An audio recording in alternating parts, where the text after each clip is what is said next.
मैं नाम बराम कहूंगा। ये जो एमआईएम का सदर असदुद्दीन अवैसी है, ये इम्तियाज जलील है। वक्त ऐड की बात कर रहे हैं तो तुमने कितनी एकड़ जमीन पर कब्जा कर बैठा है। आज इस शहर में इम्तियाज जलील ने जो अपना ऑफिस बनाया है 5000 स्क्वायर फुट की जमीन पर, वो वक्त की जमीन है, कीमती जमीन है, जिसका 500 रुपए किराया एक साल में बनता है। एक दिन का किराया 1.5 रुपया होता है। आलीशान इमारत बना दिया। 25 साल की लीज खत्म होने के बाद उसके बाहर जो एमआईएम से अटैच है वो मुसलमान है। घबराने की जरूरत नहीं, डरने की जरूरत नहीं। हमारे ईमान का फैसला अल्लाह रब्बुल इज्जत करेगा। ये अवैसी को, ये इम्तियाज जलील को कोई अधिकार नहीं। बलबनी में असदुद्दीन अवैसी ने भाषण में बोला था कि गफ्फार कादरी गद्दार है। बलबनी ने कहा था मुनाफिक है, बदकार है, मक्कार है। मैंने डिफेमेशन का केस किया। मैं इस मंच से कहना चाहता हूं, अगर कोई भक्त, अगर कोई चेहरा चपाटा हमको बदनाम करेगा तो हम उसको कानून के दायरे में लाएंगे। अदालत में असदुद्दीन अवैसी भाषण कर रहे। बैरिस्टर क्या कहा उन्होंने मालूम? अल्लाह की कसम, मैं आपसे सही वाकया बयान कर रहा हूं। मैं एक अस्पताल में गया, दक्कन अस्पताल में, वहां अनाउंसमेंट हुआ कि खून की जरूरत है, वो पॉजिटिव खून चाहिए। मेरे पास खून था, मैंने वो पॉजिटिव खून दिया और अल्लाह के फजल से, मेरे रसूल के हुक्म से उस दिन मैंने 15 बाटे खून की। क्या फेंका भागे। कौन कर रहा है विकास की बात और कौन कर रहा है वादे। चुनाव की दस्तक हो चुकी है और अब सवाल उठेंगे सीधा नेताओं से। वादों की दुकान चमकाने वाले भी मिलेंगे, लेकिन हम ढूंढेंगे असली विकास के खिलाड़ी। जनता की राय अब सामने आएगी। हकीकत दिखेगी बिना मेकअप, बिना मास्किंग। जनता बोलेगी, सुनेगा नेता। औरंगाबाद वालों तैयार हो जाओ, क्योंकि अब की बार खबर होगी दमदार। ये सिर्फ न्यूज नहीं, ये है आपकी आवाज। तो आप जुड़े रहिए औरंगाबाद तक के साथ। औरंगाबाद तक, औरंगाबाद शहर का सबसे तेज न्यूज नेटवर्क।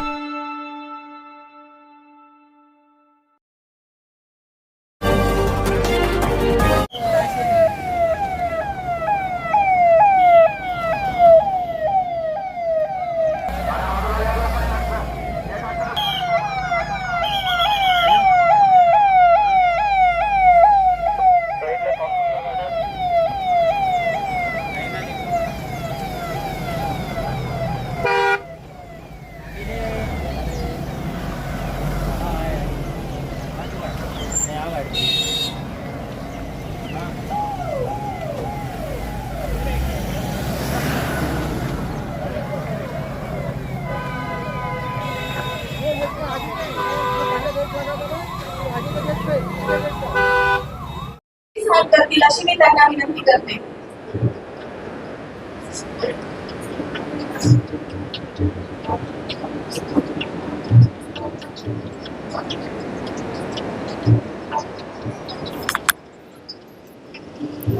यानंतर या कार्यक्रमाची पुढील धुरा सांभाळण्यासाठी मी अबूबकर सराईंना अशी विनंती करते की त्यांनी कार्यक्रमाची धुरा सांभाळावी। मुअज़्ज़ज़ स्टेज और सामान्य ग्रामी, मुझे इस मौके पर ये ऐलान करते हुए बड़ी मसरत हो रही है कि वो शख्सियत जिससे पूरे इलाके में ठंडक, वो शबनम, तूफानों के पहाड़ों के दिल जिससे दहल जाए, वो तूफान डॉक्टर गफ्फार कादरी साहब ने आज तक जो भी काम किए हैं वो अवाम की भलाई के लिए किए हैं। उन्होंने जहां भी जिस काम में भी हाथ डाला उसमें एक मियार और संजीदगी पैदा की है। आज डॉक्टर गफ्फार कादरी साहब राष्ट्रवादी कांग्रेस में प्रवेश कर रहे हैं। मैं उनसे दरखास्त करता हूं कि इस मौके पर वो यहाँ तशरीफ लाकर अपने ख्यालात का इज़हार भी फरमाएं और राष्ट्रवादी कांग्रेस ने अजित दादा पवार साहब के हाथों अपनी शमूलियत का ऐलान भी फरमाया। डॉक्टर तुफान कादरी साहब निकालो स्पीकर लो। स्टेज पे तशरीफ फरमा अभी उसको राष्ट्रवादी पार्टी के कौमी सदर हुकूमत महाराष्ट्र के नायब वज़ीर आला मोहतरम थोड़ा सा पीछे बस। अजीत दादा पवार साहब स्टेज पे तशरीफ फरमा। हमारे पुराने दोस्त साथी नामदार सतीश चौहान साहब जो राष्ट्रवादी कांग्रेस के अध्यक्ष हैं, दूसरे आमदार जिनको मैं बेटा समझता हूँ, आज अगनी वसंत कागे साहब के साहबजादे मोहतरम विक्रम कागे साहब, शहर जिला अध्यक्ष अभिजीत देशमुख साहब, मंच में उपस्थित सब मान्यवर और साबिका नगर सेवक हजरात, एमआईएम पार्टी के दूसरे जिम्मेदार लोग जो आज पार्टी में प्रवेश कर रहे हैं, मेरे सामने बैठे भी हैं, बुजुर्गों, दोस्तों, मेरी माओ बहनों, मेरे नौजवान साथियों, अस्सलाम वालेकुम, नमस्कार, जय भीम। आज हम इस तकलीफ के जरिए मोहतरम अजीत दादा के हाथों राष्ट्रवादी कांग्रेस पार्टी में प्रवेश करने जा रहे हैं। अजीत दादा वो शख्सियत है, वो व्यक्तिमत्व है जो आज मैं कहूं तो बात यह है, जो पहाड़ों से टकराता है उसे तूफान कहते हैं, और जो तूफान से टकराता है उसे अजीत दादा पवार कहते हैं। एक ही बात कहना चाहता हूं,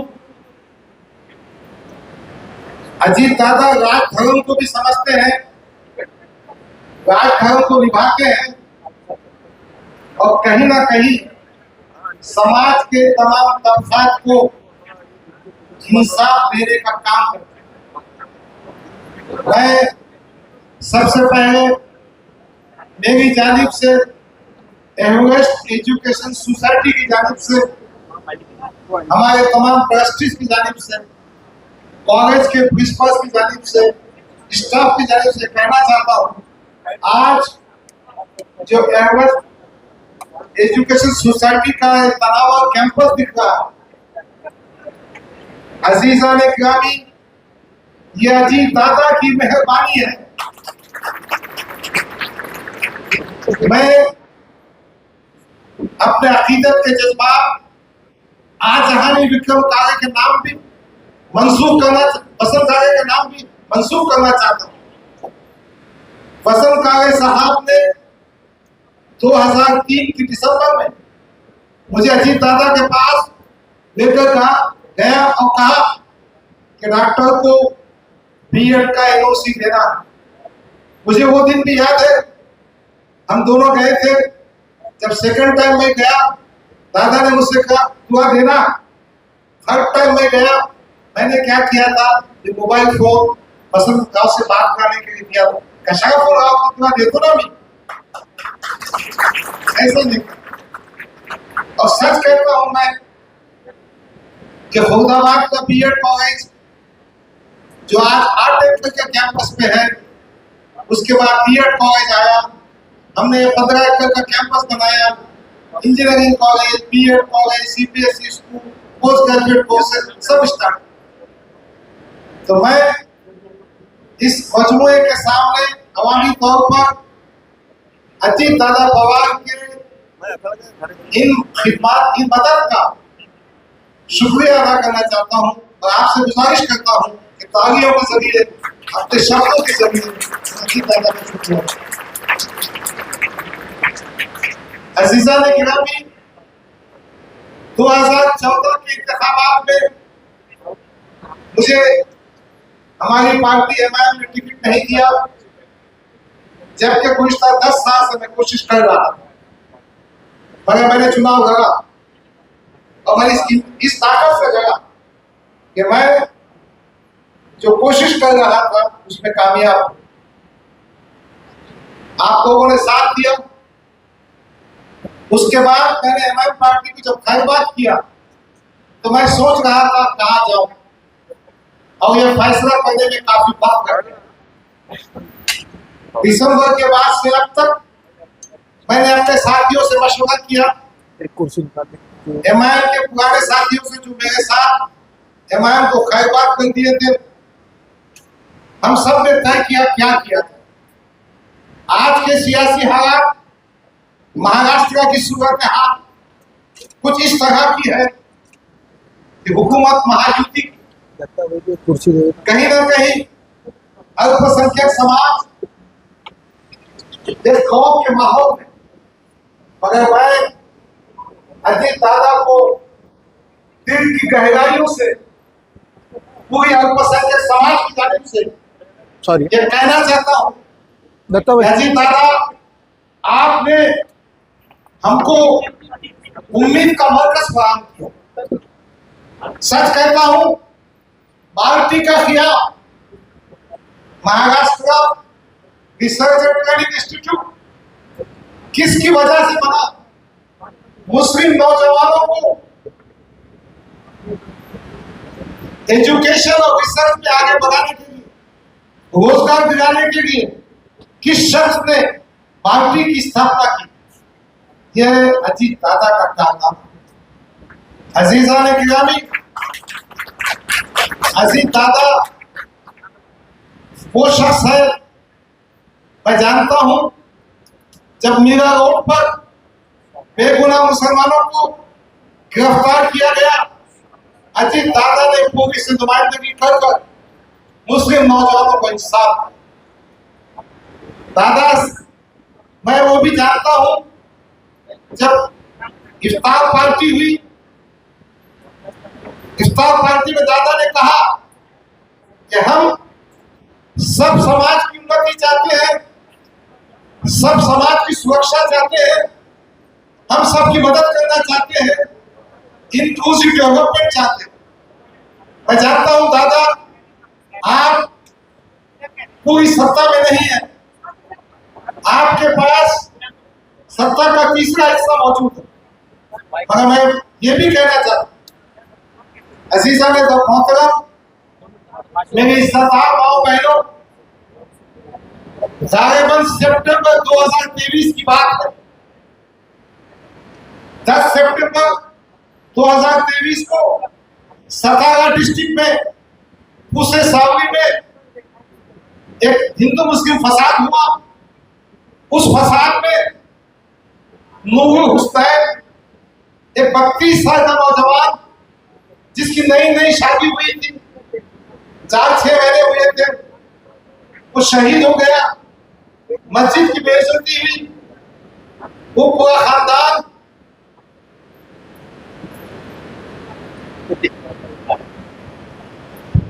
परेशान हो गया।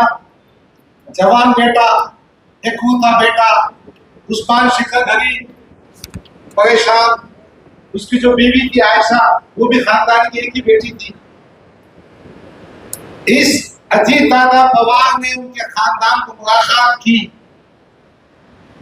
उस मरहूम की बीवी से बात की, मरहूम के बाप से बात की, उनको दिलासा दिया, उनकी मदद करने का वादा किया, मदद भी की। बताइए, एक डिप्टी चीफ मिनिस्टर सतारा डिस्ट्रिक्ट के छोटे से गांव में जब एक मुस्लिम परिवार के बच्चे की शहादत होती है, उसके घर पहुंच के मदद करता है। दादा हम एहसान मत है, मैं सच कहता हूं, सत्ता में पहुंचने के बाद वो अपना मकसद भूल जाते। आपने वो जो बड़ा काम किया उसके लिए हम आपके शुक्रगुजार। मैं सच कहना चाहता हूं, दादा में चमक और धमक है, वो ताकत है जो सच को सच कहना चाहते, वो ताकत से बात करते। इसीलिए दादा ने आज मुख्तलिफ मुखालफतों के बावजूद, मैं नहीं समझता सुरेश बिरादर की मदद करने में बहुत मामले साफ साफ ठीक ठीक नहीं होते, पर फिर भी सत्ता के माध्यम से जहां जहां मदद करने की बात होती है दादा करते हैं। तो अब क्या बनता है अपना एक आदमी जिसके पास सत्ता का 1/3 हिस्सा है, वो उस समान महायुति में सबके साथ रहते हुए अल्पसंख्यक समाज की उम्मीद पर हो। अजीत दादा पवार, मुझे ये कहने में कोई शक नहीं है, मैं बाबा ने कहे कहना चाहता हूं, आज अल्पसंख्यक समाज की उम्मीद का मरकज, उम्मीद की किरण, उनकी क़ियादत, उनकी रहबरी अगर कोई शख्स कर सकता है तो अजीत दादा पवार। इसी बात को सोचकर मैंने बहुत कॉन्शियस डिसीजन लिया, मैंने बहुत सोच समझ कर फैसला किया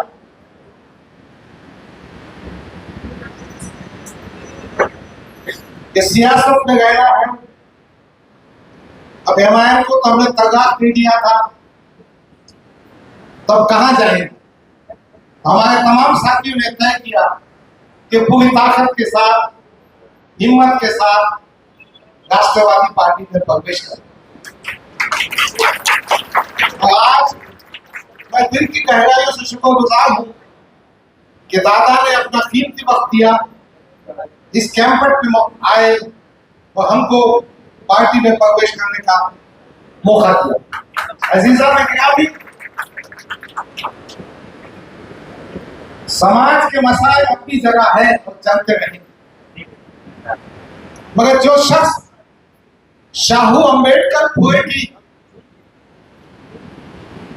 विचारों से, आचारों से, कामों से जुड़ा हुआ है, वो है अजीत पवार।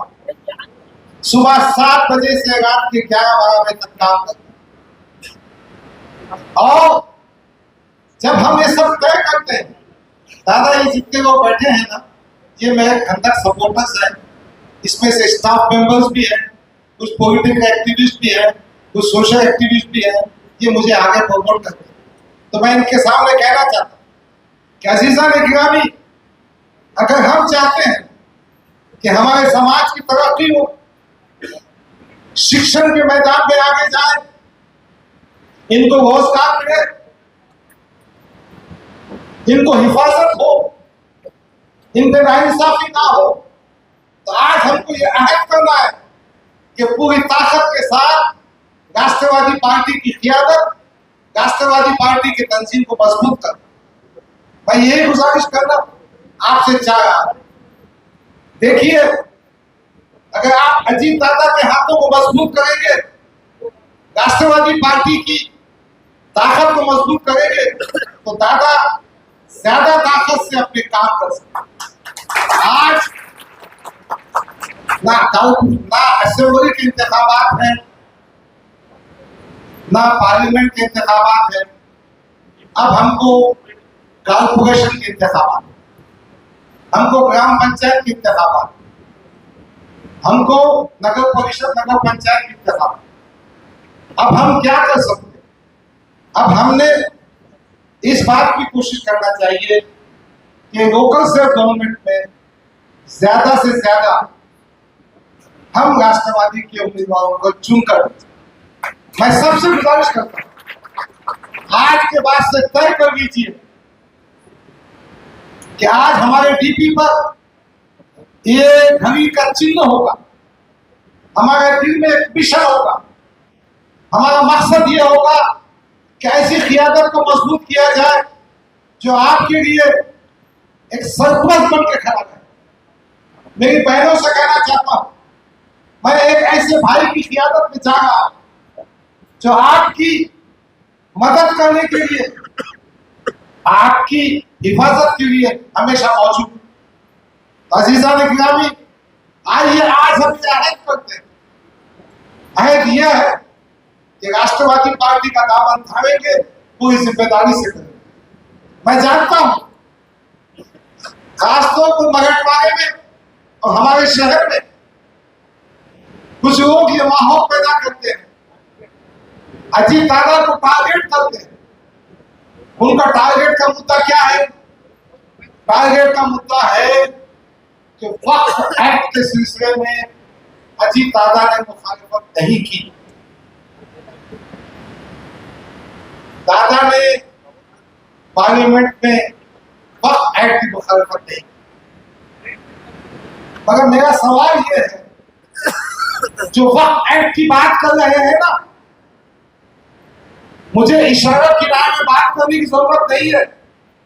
मैं नाम बनाम कहूंगा, ये जो एमआईएम का सदर असदुद्दीन अवैसी है, ये इम्तियाज जलील है, वक्फ एक्ट की बात कर रहे हैं, तो तुमने कितनी एकड़ जमीन पर कब्जा करके बैठा है? आज इस शहर में इम्तियाज जलील ने जो अपना ऑफिस बनाया है 5000 स्क्वायर फुट की जमीन पर, वो वक्फ की जमीन है, कीमती जमीन है, जिसका 500 रुपए किराया एक साल में बनता है। एक दिन का किराया 1.5 रुपया होता है। आलीशान इमारत बना दिया, 25 साल की लीज खत्म होने के बाद उसके बाहर नहीं निकलना। अरे अजीत दादा ना कौम को लूटने का काम करते हैं, ना औकात की जमीनों पर कब्जा करते हैं। वो तो चाहते हैं कि औकात का सही इस्तेमाल। दादा ये सच बात है, अगर मुस्लिम कौम को मजबूत करना है तो हमको वक्फ बोर्ड को साफ सुथरा करना होगा। अब तक जो चेयरमैन थे, अब तक जो मेंबर थे, वो मुसलमान ही तो थे। किसने मुसलमानों की जमीनों को लूटा?